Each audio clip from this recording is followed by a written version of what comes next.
হলুদ ও কালো দাঁতকে এতটাই বেশি ঝকঝকে ও চকচকে করে নেবেন এবং দুর্বল দাঁতকে লোহার মতো শক্তিশালী করে নিতে চান, তাহলে এই ভিডিওটি প্রথম থেকে শেষ পর্যন্ত দেখতে থাকুন।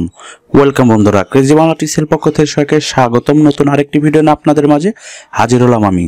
আজকে আমার ভিডিওর বিষয় কিভাবে শুধুমাত্র 3টি উপাদান দিয়ে আপনি যদি আপনার দাঁতটাকে ভালোভাবে ঘষে নিতে পারেন, তাহলে আপনার দাঁতের সকল হলুদ ও কালো ভাব তো দূর হবেই, সাথে সাথে আপনার দুর্বল এবং ব্যথাযুক্ত দাঁত এতটা বেশি শক্তিশালী এবং সকল সমস্যা দূর হয়ে যাবে যে আপনি অবাক হয়ে যাবেন।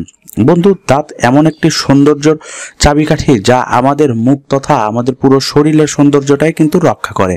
একজন সুন্দর মানুষের সুন্দর হাসি প্রকাশ পায় এই মুখের মাধ্যমে, আর এই মুখের সবথেকে প্রয়োজনীয় জিনিস হচ্ছে দাঁত। সেটি যেমন সাদা এবং চকচকে হওয়া উচিত, তেমনটাই সবসময় খাদ্য খাওয়ার জন্য কিন্তু শক্তিশালী এবং মজবুত হওয়া দরকারি। তো বন্ধু, এবার আমি আপনাদের একদম প্রাকৃতিক উপায়ে এটি শক্তিশালী এবং সাদা করার উপকারিতা দেখাবো বা কার্যকর কিভাবে হবে সেটি দেখাবো। বন্ধু, এখানে আপনাকে লবণ নিয়ে নিতে হবে। লবণে প্রচুর পরিমাণ আয়োডিন থাকে, যা আপনার দাঁতগুলোকে মজবুত, শক্তিশালী এবং যদি হলদে ভাব জমেও থাকে তা দূর করার জন্য অনেক কাজ করে থাকে।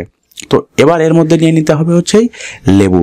আপনারা যারা দাঁতটাকে সাদা করে নিতে চান তারা এই লেবুর ব্যবহারে কিন্তু দাঁতটাকে অনেক বেশি সাদা করে নিতে পারেন। তো আমি এখানে এই লেবুটাকে ভালোভাবে কেটে এই লেবুর রস 4 থেকে 5 ফোঁটা এর মধ্যে দিয়ে নিচ্ছি, কারণ লেবুতে ভিটামিন সি থাকে, সাইট্রিক অ্যাসিড থাকে, যা শুধু দাঁতের কালো দাগই নয়, যে কোনো কালো দাগ দূর করতেও কিন্তু অনেক হেল্প করে থাকে। তো আমি এখানে 2 থেকে 3-4 ফোঁটা এই লেবুর রসের মধ্যে দিয়ে নিচ্ছি।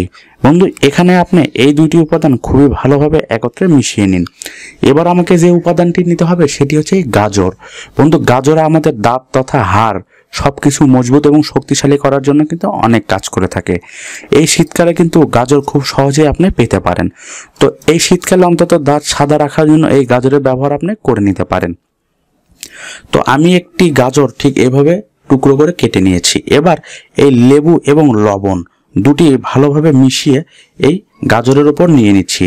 এবার আমাকে সন্ধ্যার বেলা অথবা সকালবেলা এই উপাদানটি দিয়ে দাঁতটাকে ভালোভাবে ঘষে নিতে হবে। এটি দিয়ে যদি আপনি মাত্র একবার ভালোভাবে দাঁত ঘষে নিতে পারেন, দেখবেন আপনার দাঁতের সকল ধরনের হলদে ভাব, কালো ভাব বা যে কোনো জীবাণু যদি আটকে থাকে তাও কিন্তু দূর করবে। এবং এই গাজরের কিছু উপকারী উপাদান আপনার দাঁতটাকে এতটা মজবুত এবং শক্তিশালী করে দিবে যে আপনি অবাক হয়ে যাবেন এবং আপনার অনেক নামি দামি ওষুধও কিন্তু খেতে হবে না।